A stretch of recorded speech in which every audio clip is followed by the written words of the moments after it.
Hello प्यारे बच्चों, कैसे हैं सब लोग। और अवकलनीयता और सातत्य यानी कंटिन्यूटी एंड डिफरेंशियबिलिटी पर हम बात कर रहे हैं। और पिछली क्लास में एक उदाहरण मैं लिख रहा था, वो मैंने छोड़ा था, उसके बाद हम वहीं से आगे बढ़ेंगे। ओके, चलिए शुरू करते हैं।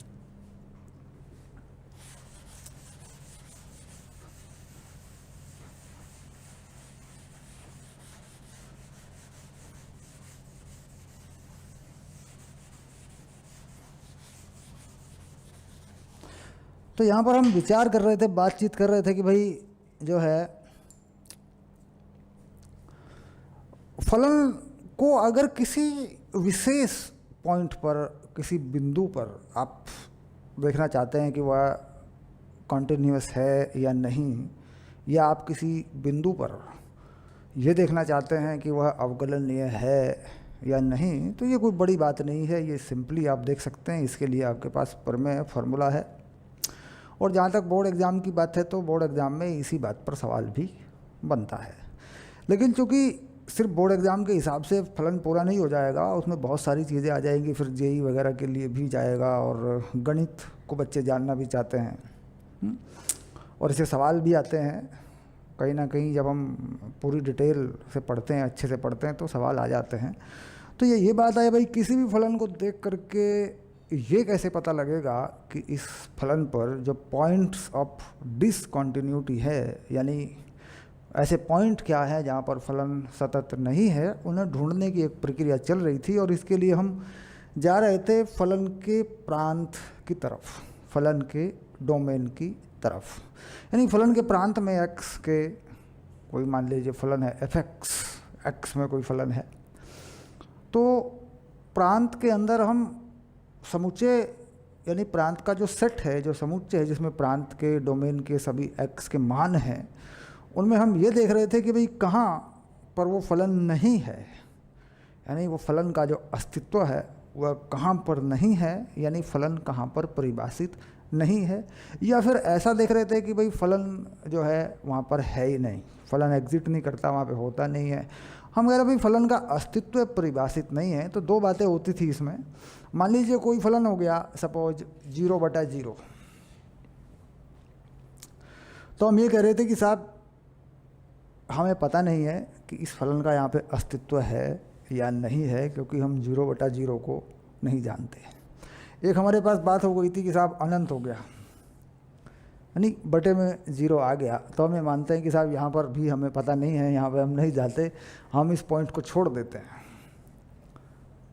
0/0 या अनंत, ऐसे दो पॉइंट होते हैं।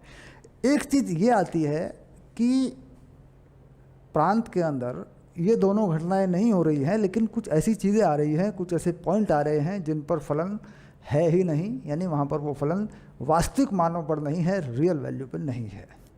तो तीन चीज़ें हमारे सामने आ रही थी। अब ये जो समस्या थी ये वाली, इसको हटाने के लिए हमने कहा था कि साहब इस पर तो हम लिमिट लगा लेंगे, यानी इस पर हम सीमा लगा लेंगे, इसको हटा लेंगे। और अगर ऐसी घटना होती है तो हम कुछ नहीं कर सकते, ये मामला सीमा का नहीं है। लेकिन अगर अनंत बटे अनंत हो गया, मान लीजिए कहीं कहीं पे हम ये भी देखेंगे कि अनंत बटे अनंत हो जाता है, अगर हम वो चीज़ डाल देते हैं, डायरेक्ट उसमें रख देते हैं, उस बिंदु पर रख देते हैं, तो कह रहे हैं अब यहाँ पे भी हम लिमिट लगा लेंगे और फलन को जो है बना लेंगे, चला लेंगे, अपने काम का उसको बना लेंगे हम। अगर ये दोनों बातें आ रही हैं तो फिर मतलब क्या हुआ भाई, सीमा की बात आ गई। अब सीमा में एक बेसिक सा लॉजिक आया। जैसे हमने कहा कि एक फलन है एफ एक्स बराबर x+3, बड़ा सिंपल सा फलन है ये। इसमें मैंने कहा कि साहब लिमिट लगा के बताओ, इस पर लिमिट लगा दो आप x1 और x+3। तो यहाँ पर आपने कहा साहब इसमें तो लिमिट की कोई ज़रूरत ही नहीं है, इसमें लिमिट लगाने का झंझट क्यों कर रहे हो आप। भाई इसमें तो ऐसी घटना तो इसमें हो नहीं रही, ये 0/0 नहीं हो रहा है, अनंत बटे अनंत नहीं हो रहा है, तो क्यों झंझट में पड़ रहे हो आप। यहाँ ये चीज़ क्यों लिख रहे हो, आप सीधा ये लिख दो 1 पे चाहिए मान, तो आप लिख दो f1 बस। और कितना हो गया 1+3, तो वैल्यू कितनी हो गई 4। यानी अगर आप ये लिमिट यहाँ पर लगाओगे भी, लिखोगे भी, तब भी इसे 4 ही होना है, और F1 इसमें सीधा डाल दोगे तब भी इसे 4 ही होना है। ठीक, तो कुल मिलाकर यहाँ पर लिमिट का कोई रोल नहीं, यहाँ पर सीमा का कोई महत्व नहीं है। क्या महत्व है? कोई महत्व नहीं है भाई, यहाँ पे सीधी वैल्यू डाल दो आप, 1 डालना है तो 1 डाल दो, दैट इज नॉट। तो यहाँ पर क्या है, अगर मान लीजिए मैं यहाँ लिमिट लिख भी रहा हूँ तो इसका मतलब ही क्या है, इसका मतलब है 1 डाल दो, बात खत्म, यानी 1 पर ये मान कितना है। लेकिन अगर मैं थोड़ा सा इस चीज़ को बदल दूँ, ऐसे कर दूँ, fx x² - 9 बटे x - 3, ऐसे बना दूँ इसको, और आपसे पूछूं कि बताइए इसमें जो लिमिट है वो x की 3 पर है, तब क्या होगा। तो इस फलन में अगर देखेंगे आप f3, तो ये फलन हो जाएगा 0/0। f3 लगा दिया मान लो आपने सीधे सीधे इसमें, तो ये तो 0/0 हो जाएगा। भाई आप 3 डाल दो ऊपर तब भी, और जहाँ पर 0/0 है उसे काट भी नहीं सकते आप। मान लीजिए आप इस फलन को ऐसे लिखते हैं, x + 3, गुणनखंड खोल देते हैं इसके, और ये x - 3, नीचे x - 3।